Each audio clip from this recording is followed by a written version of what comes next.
bossing, no? Kailangan nyo maintindihan yung mga design pattern. Isa sa mga design pattern na pinaka-favorite ko is strategy pattern. Meron ka ditong, sabi natin, ito yung pinaka-function mo. Diyan sa function mo, meron akong mga provider na tinatawag.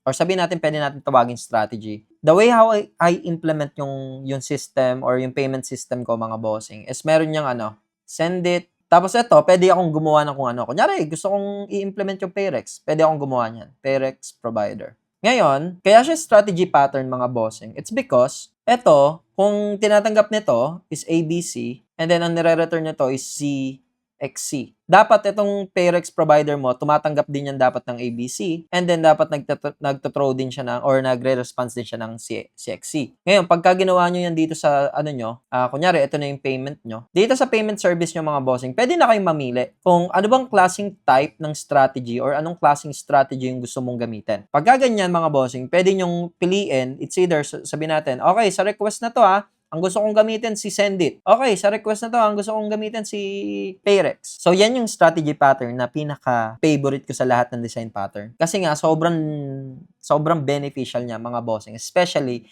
if you wanted to use different kinds of provider services and so on. Sobrang useful na tong pattern na to.